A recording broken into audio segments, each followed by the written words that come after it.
We're going to get started here. We're going to spend a fair bit of time going through this structure that we have here. I'm only putting this here as kind of like a rough overview of kind of like what all the like slides are and stuff. And then I'm going to go through each of them individually. A couple of things to kind of note right off the bat is this is the structure that we give to our founders within our program. So you guys are basically getting the same kind of advice that we give people in our program, and there's no real difference here. And so I'll walk through each of these slides. I'll talk about what you're trying to communicate with each of them, why it's important to investors and how they think about these slides, and then I'll kind of do tips and tricks. So I'll do this for each of these slides. All right, the first one is the problem slide. And after we go through all these, I'll kind of like go back to that structure and talk about how it all fits together. So the problem slide is, I think, the most important slide that you're going to have, and it's the most important thing that you need to communicate to investors. And that is, what's the problem that your startup solves for your users? All startups exist to kind of solve a problem. So the way that we think about starting companies and also investing in companies is a startup exists so it can solve a problem, and whatever that problem is kind of the most important characteristic of that startup. From an investor standpoint, it dictates your market size, your product, whether you're the right fit. It kind of dictates everything about your startup. And I think actually investors personally, I think they underthink about the problem and they focus too much on the market. I'll talk about that, but the problem is the thing that dictates the market. If you don't communicate the problem well to investors, they're going to get kind of lost through the rest of your pitch. So if I don't understand what's the problem you're being solved, I kind of don't really understand the solution. I don't really understand the market. I don't get the differentiation. So it's really important to kind of nail this. Okay, a couple of tips here on problems. I always think of problems coming in two different buckets. There's like obviously large problems that everybody kind of knows about. So I don't know, if you're telling me that you solve traffic in the world, it's like, okay, everybody's going to agree that that's like a really big, important problem. So sometimes your problems are obvious, large problems. And then sometimes there are problems that are surprising problems. So these are problems that are surprising in that people don't realize that they are problems, or sometimes they're surprising in that people think they are small problems, but they're actually quite large problems. And so you need to be able to kind of like talk about those. And in all of these cases, you need to talk about why this is an important, large problem. And quickly for people, how I think about whether a problem is large or not is, does it impact a lot of people? And for each individual person, is it like painful for them? And the largest problems impact a lot of people, and they are very painful for each individual person. Not all problems, important problems have to fit in that bucket, but that's like the general guide how I think about it. So think about whether your problem is like obviously a large problem, or whether it's a surprisingly large problem. And then you kind of communicate that way. The other thing I will say here is kind of like a tip is, you want to avoid broad statements. Like sometimes I see people's problem statements like, we revolutionized remittance or something like that. That's actually not a problem statement, right? Like, what's wrong with remittance now, right? Or some people are like, we modernized the financial institutions, and I'm like, that's actually not a problem statement. That's just a thing you kind of like do. But it's even worse than that, because it doesn't actually talk about anything you really like do, like revolutionize what? Modernize what? Like why do these things need to be revolutionized? Why do they think they need to be modernized? And in this slide, you just want to talk about the problem. So that's kind of the most important piece here. You want to talk about the problem and what you're doing. Okay, next slide here. You want to talk about the solution. So obviously after you lay out the problem, and by the way, in the problem slide, don't talk about the solution, just communicate the problem. Then in the solution side, you're going to talk about how you solve the problem. So what does your product do?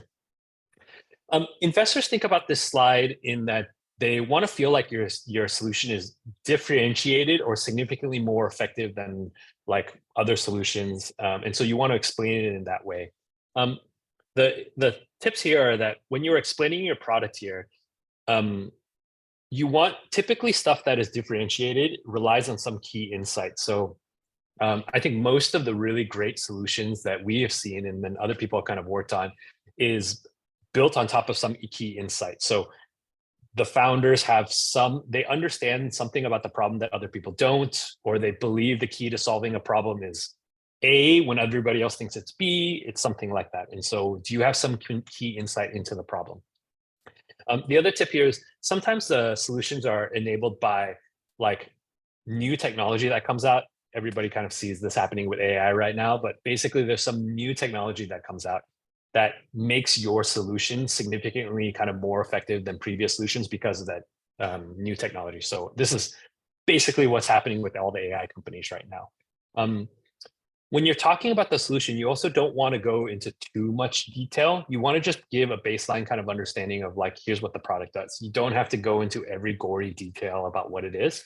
You want to just give enough so that they understand what it is. Maybe an example of this is if I was pitching Grab way back in the day, I don't need to go into super detailed about like how the matching algorithm works and like, I don't know, how do I ensure safety?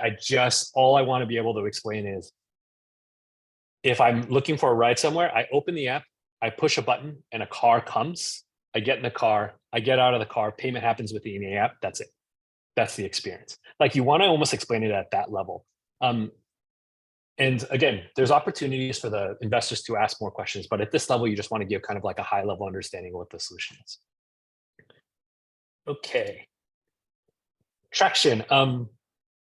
So traction is something I think a lot of people kind of think about and talk about. The way that we think about this is your traction slide is there increasingly more people using your product every day? And maybe this is obvious to people, but here's why it's important to investors. If you are working on a really important problem and you have a differentiated solution, which is what you set up by explaining the problem and explaining your solution, you should be growing quickly.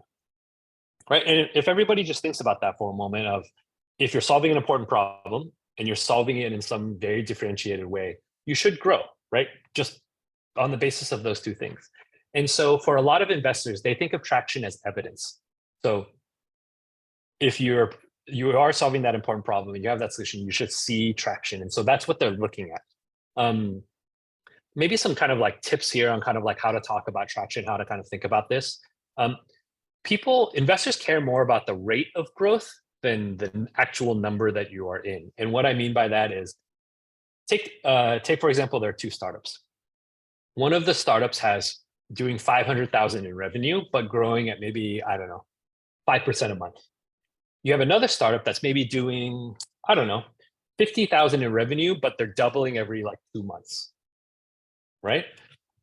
Investors are going to be more interested in the company that's doing 50,000 in revenue and doubling every like 2 months than the company that's currently doing 500,000 in revenue and only growing kind of like, I don't know, 5% a month or something like that. And the reason why is because it looks like that second company that is growing faster is onto something bigger. And at the end of the day, investors are investing in the future of the company, not the present state of the company. And so, the 500,000 is great, but if it never gets to 1 million, then I don't really care, right? That just looks like a reasonable kind of like lifestyle business. So the rate of growth much more important than the number. The second tip here, and I think companies have to fight this off. You want to show one graph. I know there's a tendency here to want to put in 1 million metrics on kind of like everything that's going on. We always advise our companies to show one graph, make it the most important metric, and hopefully it's impressive. And the reason why we suggest this is because we want it to be it's easier to explain and talk about. If you show a bunch of different graphs, then investors are going to get kind of lost and they like look at a bunch of different things and they stop listening to you. And so we want them to just focus on kind of like one graph. So if I was a marketplace, like I'll just use Grab as an example because everybody knows it. If you think about Grab, if I was doing the traction graph, I'm just showing the number of rides or maybe GMV. And that's the only graph, and hopefully it's impressive and it's kind of up and to the right. Okay, so that's traction. Again, I'll go back and tie all these together. Let's just kind of talk about each individual one first. Okay, market slide. My least favorite slide of all pitches, but we all have to do them and investors kind of look at it. Okay, so the market slide, this is purely about kind of business opportunities. So you want to be able to make the case that this is a really large business opportunity. And that's what investors care about with this slide. Maybe a little bit about why investors kind of care about this like so much. As a venture capitalist, when you're investing in companies, you're going to be wrong. And by wrong, I mean, you're going to invest in a company that is not going to have any kind of exit or liquidity event. I think if you're a good investor, like 95% of the time, your investment is going to go to zero. That means for the remaining 5%, where your investment does not need to go to zero, you need those 5% of investments to cover all the other investments so that you have positive return. And you need better than positive returns. You need to be able to kind of deliver like, I don't know, 2, 5x, kind of 10x on kind of the entire fund's money. And so if you think about making investments and you are only right 5% of the time, but you need to deliver kind of like 3 to 5x on your entire fund, you need those times when you are right to be super big. And so that's why they care about these kind of like very large returns. And so that's why this slide is important. I kind of made the comment that I hate these slides the most because anybody who has made this slide before, you can kind of make your TAM however big or small you want by kind of just like hand wavy kind of like numbers. So I just don't find them very effective, but we all have to do them still. 2 ways that you can typically kind of do these market size kind of analysis is the first one is you can do bottoms up. So you typically calculate TAM based on some kind of like unit of measure that your product does. So let's take Grab again. Let's just take the Grab business from just rides. I know they do a bunch of other stuff now. Let's just take rides. Grab, if I was doing the bottoms up approach, I'm like, okay, every Grab ride I make, the average Grab ride costs, I don't know, $15 in Singapore. I make $2 off of that. And so if you imagine what it's going to take to make $100 million, then I kind of do the math on $2 million or $2 per ride. And how many rides is that going to be? And so that's the bottoms up approach. So you take kind of the individual case of like one ride and then you just multiply it out. And then you kind of come up with some TAM. You could also kind of say, hey, I make $2 per ride.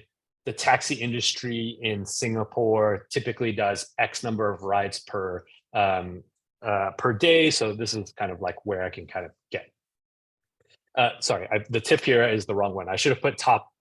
There's bottoms up approach, which is what I described, and there's top down. I don't know why it's one graph. I wrote that wrong, but it's top down.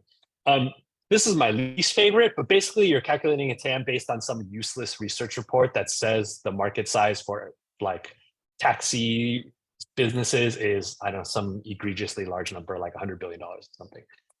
The reason why I hate top down is because I kind of think all those research reports are kind of like nonsense. Can I swear on our own event?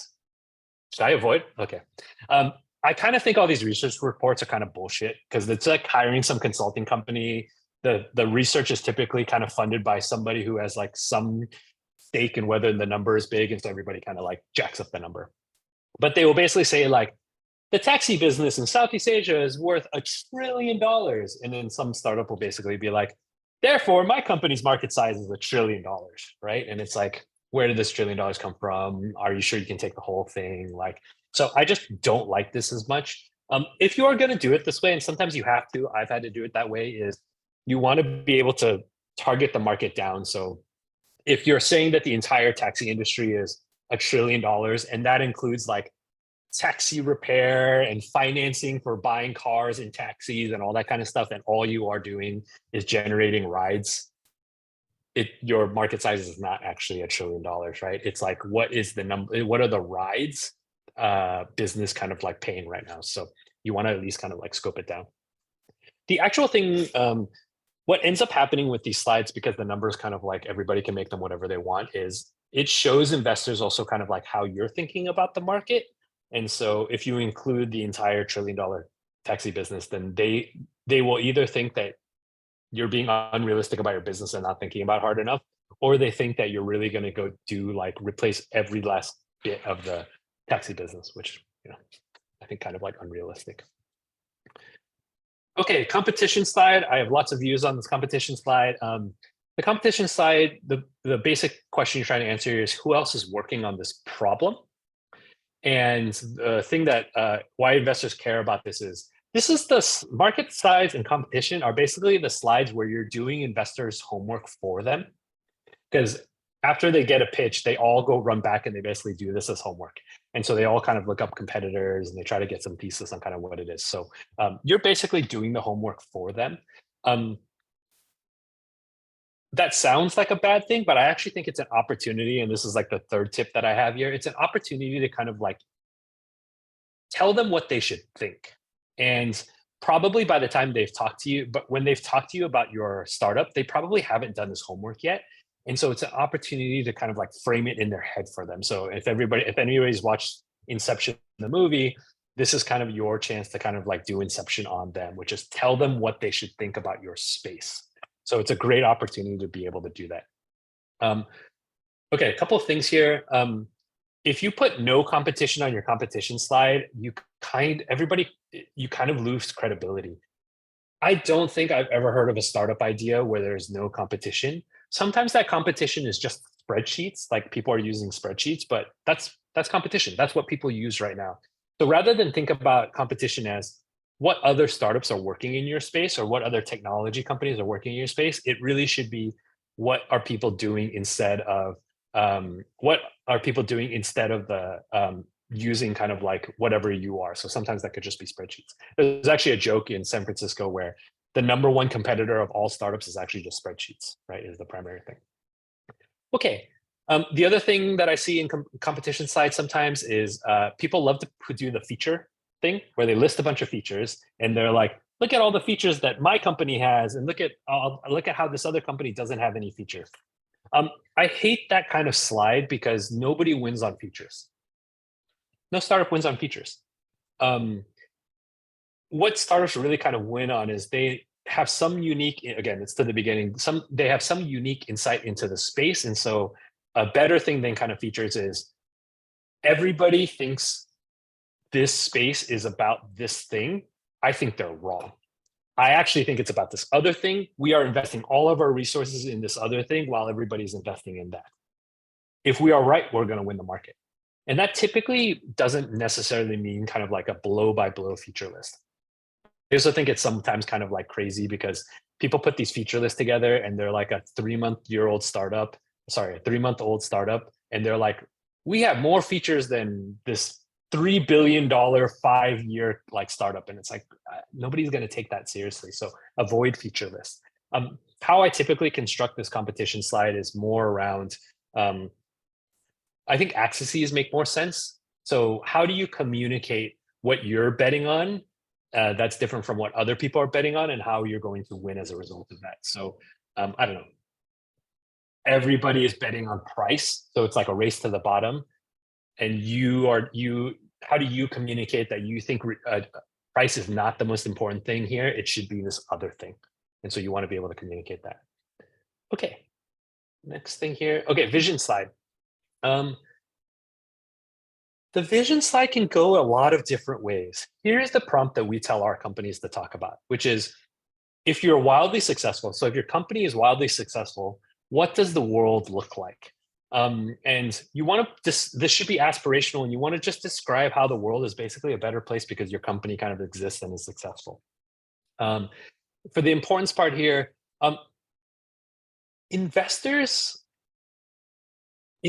want to kind of feel some aspirational kind of like link to what you're talking about. And so this is just another opportunity to kind of convince investors that what you're working on is a big thing. And you're going to do this a couple different ways. So in the problem slide, you want to convince investors that the problem you're working on is really important. On the market slides, you want to convince investors that the market for the really big problem is really big. And then the vision slide is painting the kind of like soft picture of like, the world is going to be so much better off if we're able to kind of like do this thing. And so you're painting that picture. So you're kind of hitting it in all these different points. I mentioned the describe the future aspirational part. It should be kind of aspirational. If I'm solving traffic or something, I'm talking about, imagine how much time we are saving humanity if we don't have traffic and people aren't stuck in jams. Like, think about if all that time was reinvested back into kind of like people's families, their work, leisure, whatever it is, right? I mean, people sitting in traffic is basically a waste of time. And so you can talk about that. This is not a market slide. And so again, don't need to kind of talk about market and how big it is and all that kind of stuff. You already have a slide for that. So no need to kind of do that on the vision part. This is the part that I think is really interesting. The best vision slides are aspirational. And somehow, if you can paint the picture that what you're working on is going to be inevitable, like this is going to happen. or it's necessary. And the inevitable part is, I don't know, like, I feel like every time I hear Mark Zuckerberg talk about Facebook, he basically talks in a way that VR and AR is inevitable. It's going to happen. Somebody is going to do it. I think I just heard the number. He spent $40 billion already making sure it's Facebook. And so sometimes you can use that approach where you're like, this is going to happen. Somebody's going to figure it out. And what you're kind of telling investors is that, like, you're not taking market risk here. Somebody's going to do it. You just need to invest in us as the people that are going to do it. The other thing you're going to want to talk about too is you can talk about whether this thing is necessary. So sometimes people pitch vision slides as this is like a necessary thing for humanity to kind of like have or do. And it kind of makes everybody's lives better and all of that kind of like stuff, right? So I think about like the internet in some way as kind of like, maybe it's inevitable in the sense that like somebody was going to figure it out, but it was also kind of necessary. And you can make the case that just like the world is much better off. And so we all have to kind of do this thing. Okay, team slide. Why are you the right team to work on this? The importance here is now that you've laid out this grand vision of why the world is better off if you're successful, you just need to be able to explain to people why you can do everything you just said. A couple of tips here. I see this a lot in Southeast Asia. They like jam slides with advisors. Nobody cares about your advisors. They don't matter. Nobody invests on behalf of their advisors. I've been asked to be put on so many advisor slides. I do nothing for those companies. Advisors don't matter. So if you are spending more time kind of explaining the advisors at your company than your actual team, you're doing it wrong. Talk about your team, talk about the co-founders. The relevant experience part here is if you're working in a space, if your startup is in a space that you have a lot of experience, spend time talking about that, accentuate that. If you're working in some deep tech space and you have, you got a PhD in that deep tech thing, talk about that thing. So accentuate the kind of the relevant parts. Sometimes I see this in team slides. Investors don't care about the sacrifices you made. I've seen kind of like founders sometimes be like, oh yeah, we all gave up high-paying jobs to like work on this startup. And it almost feels like the founders feel like they should get credit for that. Nobody cares.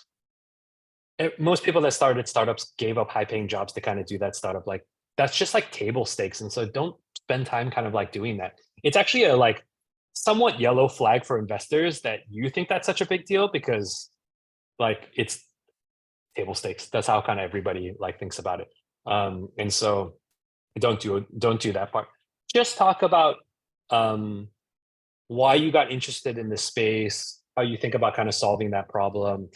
If you have relevant experience, that kind of stuff kind of matters more. If you can talk about why this personally matters to you, then I think you're in kind of better shape here. That's what I end up doing with Iterative most of the time when I'm talking to investors about Iterative. I'm talking about kind of like why Iterative is really important and then my relevant experience for kind of running Iterative.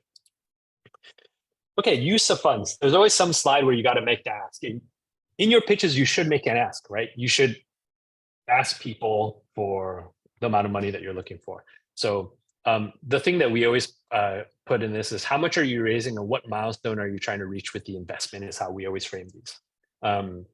And the obvious importance here is investors are starting to think about like, okay, how much are they raising? What do they think the valuation is going to be? Like, it's kind of like deal term stuff. Typical tips here. We tell our companies don't put valuation in the slide itself. I know sometimes people want to put in like raise 200K at like a $2 million valuation or raise $1 million at like, I don't know, a $5 million valuation or whatever. We tell our companies not to put a valuation in there. Instead, we tell them to put in how much they want to raise. And the reason why we say this is because valuations are kind of like negotiable. So you don't want to like make that a blocker for people. I have seen investors who look at decks. I mean, I've been guilty of this too. We look at a deck, we're kind of interested in the company, and then they just pick a valuation that is like crazy. Like somebody, I don't know, they started 2 months ago and they have a $20 million valuation.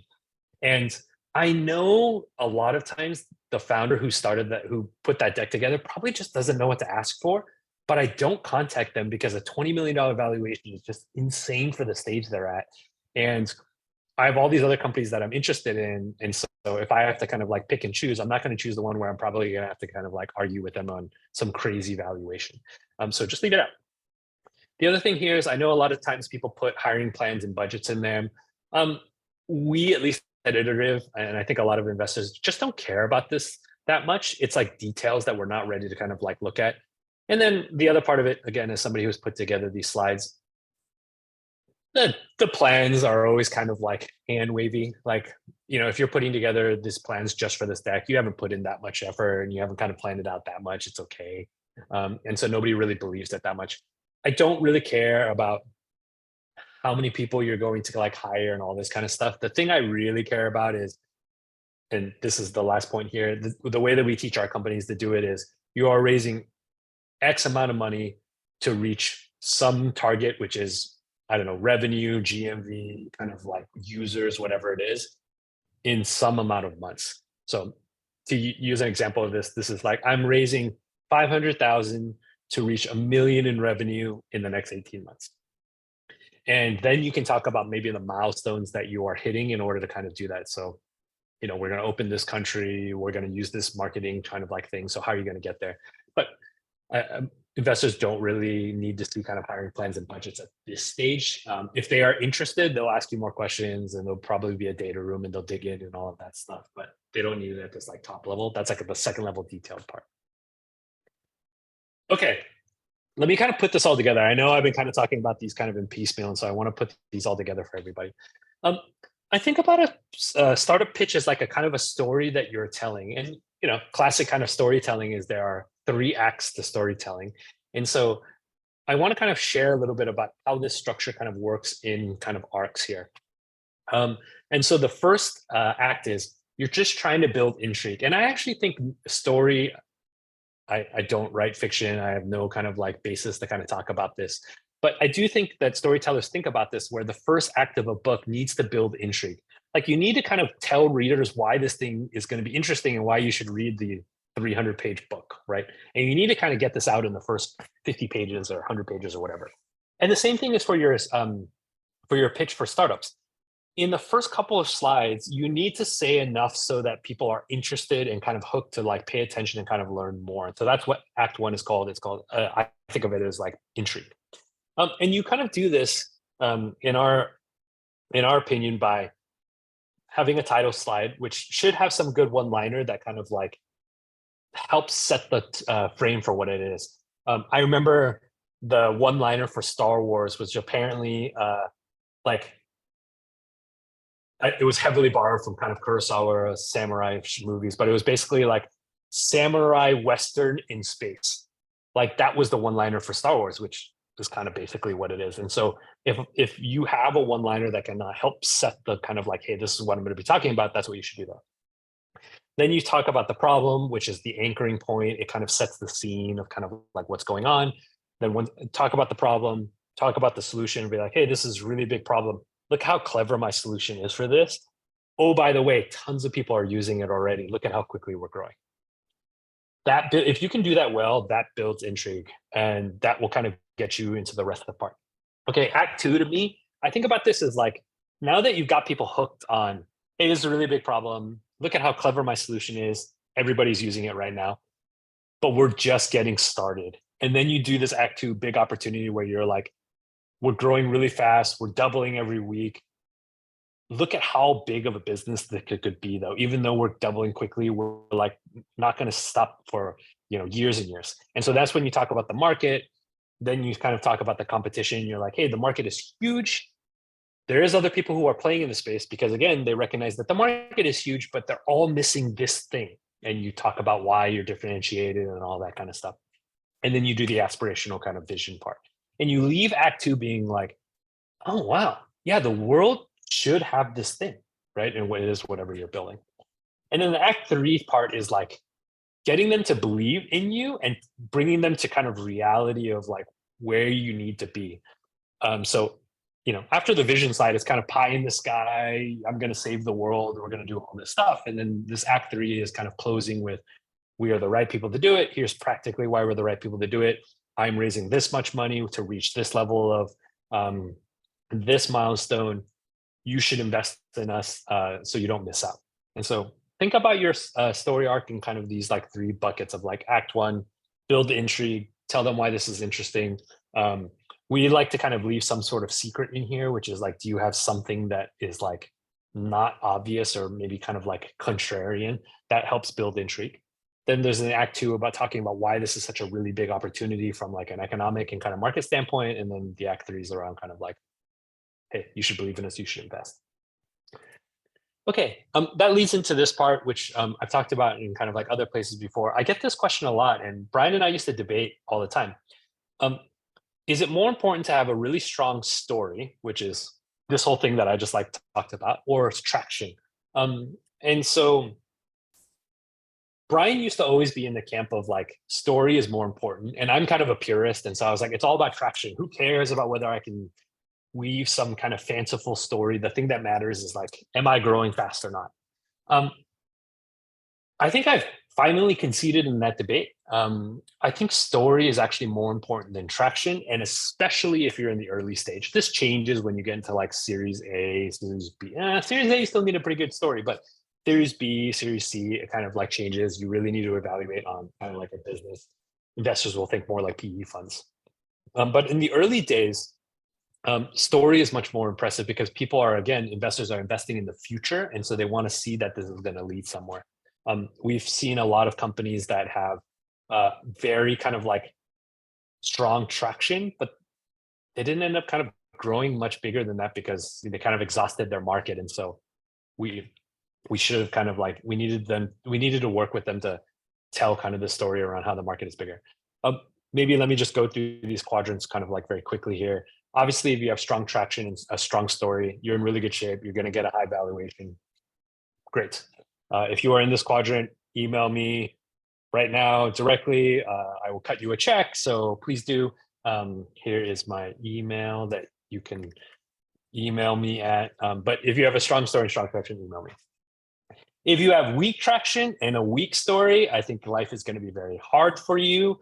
It's going to be really difficult to fundraise. Just so I'm not exclusionary, also email me because maybe I can help you with kind of like a better story and how to get better traction, but it's going to be really difficult. I think the interesting thing to debate is these other categories around if you have strong traction or weak story, I think you might be able to fundraise, but probably at a lower valuation. And the reason why it's a lower valuation is you look like a business that is maybe kind of like strong right now, but you probably don't have much more room to grow. And so you don't get kind of like high valuation or like multiples because of that. If you have weak traction and strong story, I put here that it depends. And it depends because it depends on how strong your story is and how kind of weak your traction is and what stage you're at. If you are like pre-seed raising a like very first investment, you might be okay here. If you can tell a story about why what you're working on is going to be a really big thing, but you're just getting started and so traction is good, you might be okay.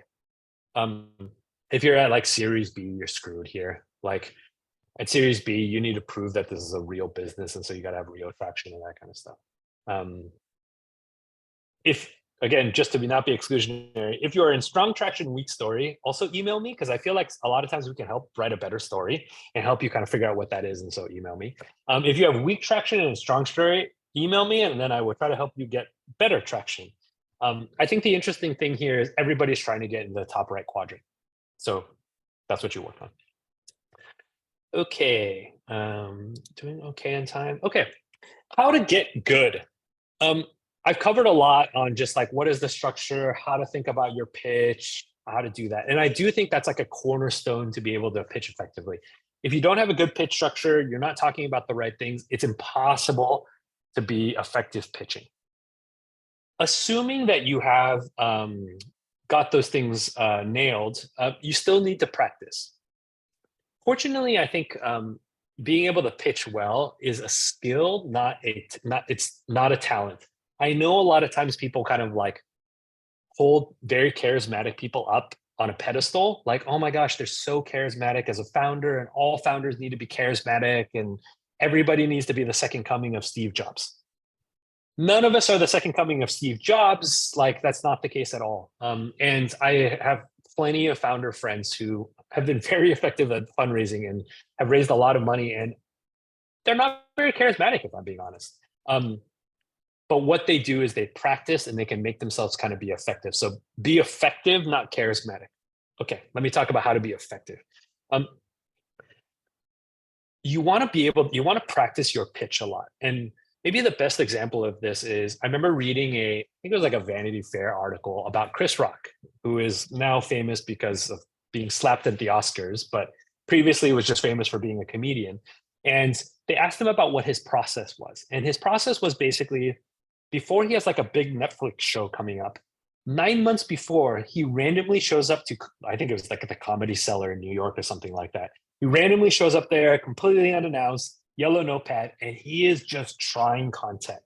And he's bombing over and over and over. He's like, is this funny? Okay, what about this joke? Okay, what if I rearrange the jokes? Okay, what if I pause when I say this joke at this time? Like, and he's just trying lots of stuff. And slowly, as he's finding what works, then he's building his kind of routine.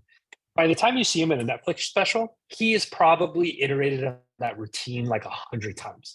He knows exactly what content resonates with people. He knows what order to tell it in. He knows where to pause. He knows where to accentuate. He knows all of those things. And he just kind of kills it in the Netflix special.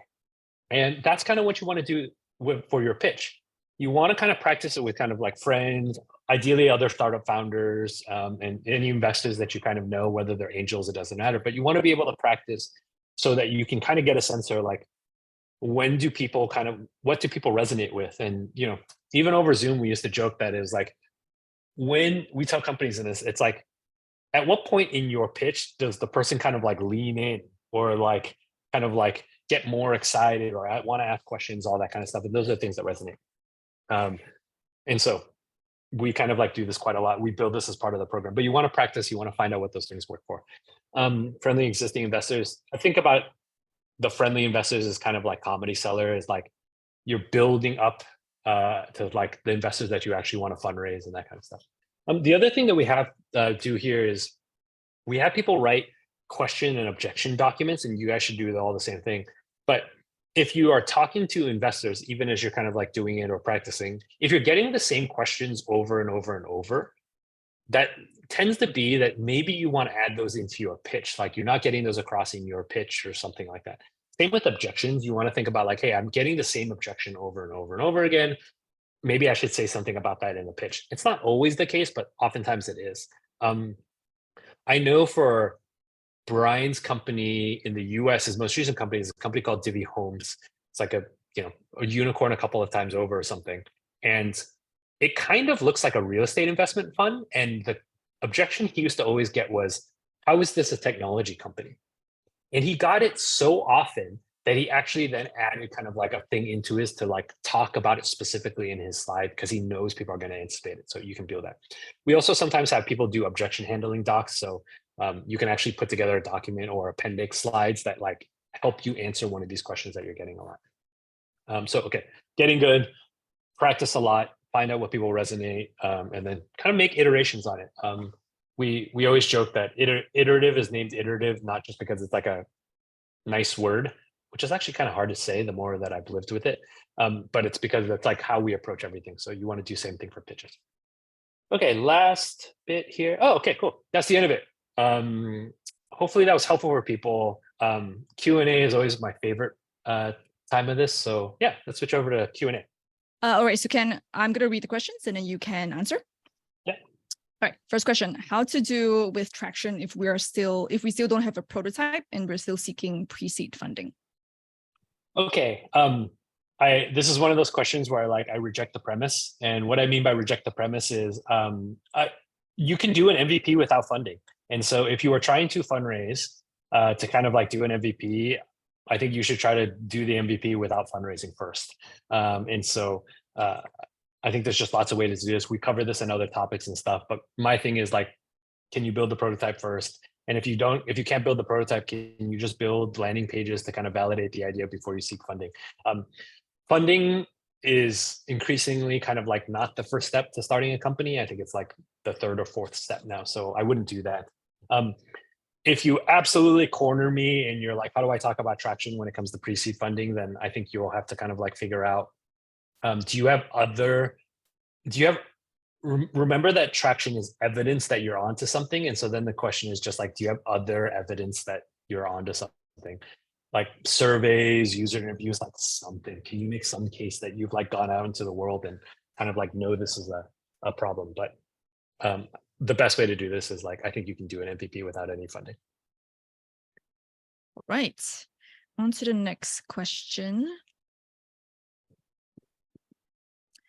Do you calculate TAM based on what you will be building in the next 2 to 5 years, or the absolute dream with possibility of horizontal and vertical expansions? Yeah, I think I think about it as kind of like the possibility. And so if I would only do it if you think that these are like real kind of like possibilities, right? And so I wouldn't just add them if you have no intention of ever doing them. But if you really think that you have an intention of doing them, then I think they're fair to add in. And maybe I would structure the TAM slide in terms of like, here's the TAM on our current thing here, but I think we have some adjacent kind of opportunities, and here's how big those markets are. And the reason why that's a nice way to do that is, again, this is a way to kind of show investors about how you're thinking about the business. And so being able to kind of split these things up helps show investors that you are thinking about your TAM in kind of like this structured way with kind of like different markets and stuff. You'll probably need to feed, I would make it explicit though, that you are only thinking about building these in the next 2 to 5 years or something like that. Just so you don't, it doesn't seem to investors like you're trying to bite off more than you can kind of chew. Sometimes we get pitched by founders and they're like, we're going to open in these 3 different markets right away. And we're like, oh, you know, we have a thing internally at Iterative where we say startups die more from indigestion than starvation. And if you take on too many things at once and don't make that clear, it feels like indigestion. All right, got it. Thank you for the question, Tarun. If you have follow-up questions, please use the Slido link to ask. All right, our company is not venture scale. Oh, sorry. Should I do this question? Go back. Yep, do this question first. Do this question first? Okay. This question is from Sajid. Is there a bad time to raise funding? We have been told between December to January, no investment deals get done, and we should start raising by October at the latest. This is absolutely true. This is recorded. I don't know if VC's on this call. I'm just going to say this. VCs take vacation very early and they go on holiday very early. Nothing happens in December and probably the first part of January. I feel like in Southeast Asia, it's even worse because I think there's Lunar New Year. And I feel like from like Christmas to Lunar New Year, nothing is happening, which is ridiculous to me. And I know startup founders are like working through those times and they have burn rates that they have to worry about, but this is real. This is in fact why we start our summer batch so early, is because we need to make sure that we have demo day before kind of October so people have a chance. This is absolutely true. All right. So guys, don't fundraise between December to whenever Lunar New Year is. All right. Next question. Our company is not venture scale in the sense that we have no moat and are not doing anything different, just better. How can we effectively pitch this to VCs? I think the key thing here is how much better.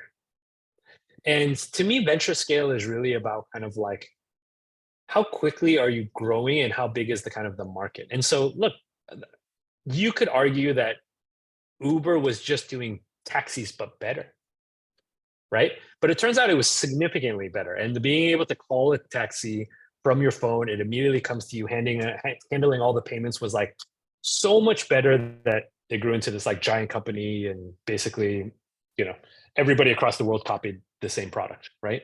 So is there a moat to that? Now there is, but before kind of not really.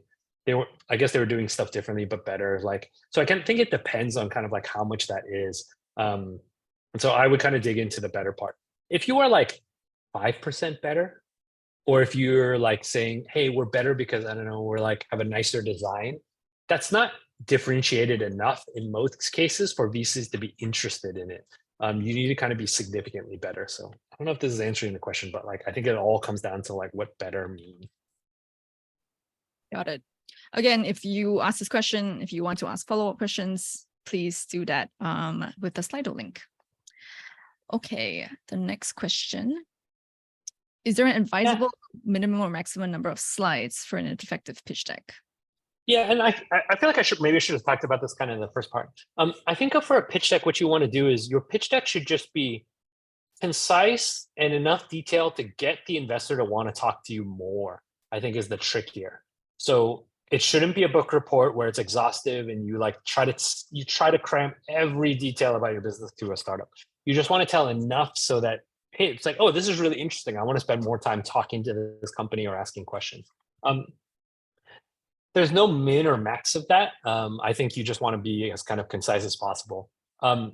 Maybe for context here to be concrete, iterative pitches at like our company pitches for demo day are 3 minutes long. They used to be 5 minutes, but they're now 3 minutes long. And they literally follow the format that I just talked about. Like 99% of them follow that exact format. So they have that exact format, 3 minutes long. I think what's interesting is that it used to be 5 minutes long and the pitches were worse. So the shorter time limit we've given companies, the better the pitches have gotten because that's forced them to really be concise about what they're working on. Again, for more context, YC pitches right now are 30 seconds long, one slide. So you can, if so, those companies can kind of pull that off, that's probably the minimum. I think that's too short probably, but that's where they're at right now. All right, on to the next question. How do you assess the traction validation of B2B software at number one, pre-revenue stage and the product launch stage? Yeah, again, guys, I think this is like the similar kind of thing here. I reject the premise. There's no reason that you can't launch before getting funding, and there's no reason that you can't get revenue before funding. So the real answer to this is get revenue, launch the product before getting funding. Before that, your pitch is just not going to be that good, and it's not going to be that effective. I mean, you can, same kind of advice here. It's like, you can show survey results, you can make some impassioned argument about why you're working as a thing, but like, the proof is in the pudding, and the proof is like, can you get people to give you money for it, and can you launch the product in some way, right? Since this has come up twice, we had a company that was doing crypto payroll, and they literally started the company, I think 2 weeks before the batch, and they started doing $1 million in payroll, like going through their system within a month of that 2 weeks. And basically, they just launched a completely fake product where they did all of the stuff manually. So they were processing $1 million in payroll completely manually in the backend, right? So when they came to fundraise, they could be like, hey, we're fundraising for the first time. We do $1 million in kind of like payroll. So there's a lot of stuff you can do here. But if you haven't launched and you are pre-revenue, launch, get revenue, then do the traction side if you can.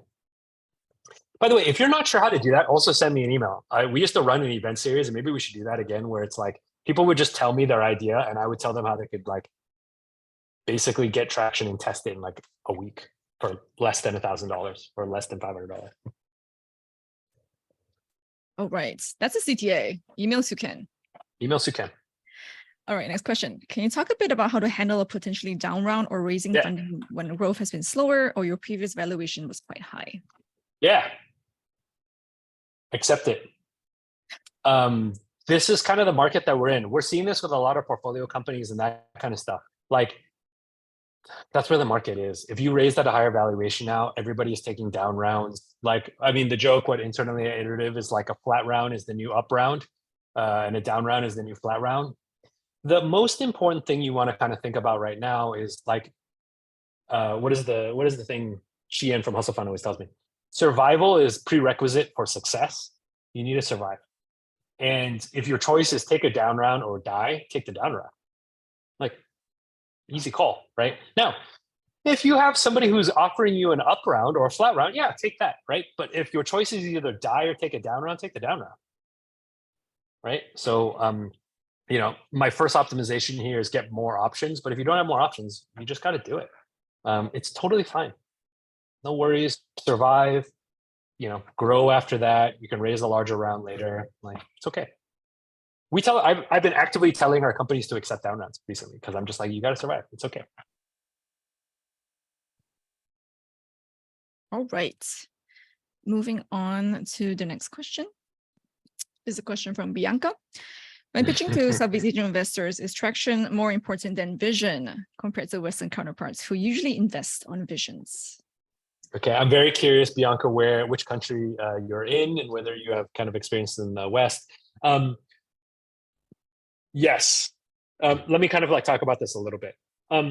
Let's take San Francisco. So when we're fundraising in San Francisco, it was all, especially for early stage companies, it was all about vision. Like, they're just like, tell me how this is going to be the next big thing. They like cared about that the most. Southeast Asia investors are more risk averse, and they are kind of looking for kind of like more kind of sure things. So they spend a little bit more time kind of thinking about tracking, and you know, they're like calculating like revenue multiples on like pre-seed companies to seed companies, which I think is ridiculous. Like, nobody in Silicon Valley kind of like worries about that. So this is definitely true. Traction matters more in Southeast Asia. San Francisco vision kind of matters more. The best thing you can do is to kind of nail both of them, right? And so, yeah. All right. I'm just checking on time. We have 4 more minutes. So I think we can do 2 more questions. Yeah. Cool. All right. Second last question. How are the pitches of the current batch? Any particular standouts? The current batch, we haven't done our fundraising bootcamp. And so we haven't started working with them on their pitches. Maybe a funny anecdote for everybody here is the companies that are in our program, we obviously like because we invested in them. And then whenever we do fundraising bootcamp with them, Brian, who's my partner, after the first fundraising bootcamp where we hear all their pitches, first pitches in their pitch practice, always emails me afterwards and is like, oh my God, the pitches are so bad. I can't believe we invested in these companies. That's how he feels every time, right? And after we work with them, like we have several pitch practices, like a week for like a few weeks, all of this kind of stuff. At the end, we're like, these companies are pretty good. And the reason why I tell this story is because you'd be surprised at how much better pitches can get if you work on them and you iterate on them and you're getting consistent feedback on them. They're the same companies. They don't change at all. It's not like they pivoted the product. It's nothing like that. It's just sharpening their pitch, right? It's like, oh, that thing is really important. Okay, let's rebuild the pitch to talk about that. Okay, this thing, not that important. Forget about it. It's just a lot of like editing, basically, that comes through. So basically, I think to answer your question specifically, I think all their pitches are probably like kind of bad right now. But they'll be really good by the time demo day gets there. All right. Next question. I think this is a fun one. Tarun asks, using memes in a pitch deck. Yeah, this is actually an interesting point. Like, how should you be humorous? Should you tell personal stories? I think there's like a lot of this stuff that comes in. I tend to think about this stuff as high risk, high reward. So if you're going to use a meme in your deck, if you place it well and it's really a part of your story, it really makes your pitch sing. But if you don't, everybody's kind of like, is this guy serious? Like, why are you doing that? And so I think it's very high risk, high reward. Almost all of the time, I advise companies not to do this just because I think it's too risky. But there's been 1 or 2 companies that are able to kind of like do it. So kind of do it at your own kind of like risk. But if I'm going to do this, I would definitely practice, like do the pitch with people with the meme in there and kind of see how they respond. That's kind of the best way, but high risk, high reward. Okay. I think we can do one more, just last one. Yeah, let's do it. Okay. All right. What is your advice for startups that sell to industry with typically long sales cycle leading to slow growth rate? Okay, I laugh at this, and Melissa, I don't know if you're laughing at this because we get this all the time. This is a thing that happens. We get this a lot within the batch too, so much so that I said it in orientation, and I feel like a lot of our founders were like felt very kind of like called out. Long sales cycles does not mean slow growth rate. That's not what that means. And in fact, all companies who have long sales cycles are basically, in our opinion, not selling properly. And so to us, it's like, my advice to startups that sell to industries that typically have long sales cycles leading to slow growth, my advice is work on your sales cycle so it's faster, and that will lead to like faster growth is the answer. Don't just accept that long sales cycles are long and then your growth rate is going to be slow. It's absolutely not true. Like, so in our batch, we have our companies grow between 5 to 7% every week. And often all the B2B sales companies are all like, oh yeah, but what should we do? We're B2B sales. Like, we can't grow that fast. And we're like, yeah, you can. You don't have a different target than other companies. You need to grow that fast too. And you need to figure out how to do that. My quick advice here on how to actually do that, because I want to be useful. I don't want it to just be like grow faster. I think about sales cycles and growth in the same way, which is I think about them in the same way that people want to get fit, like they want to get physically fit.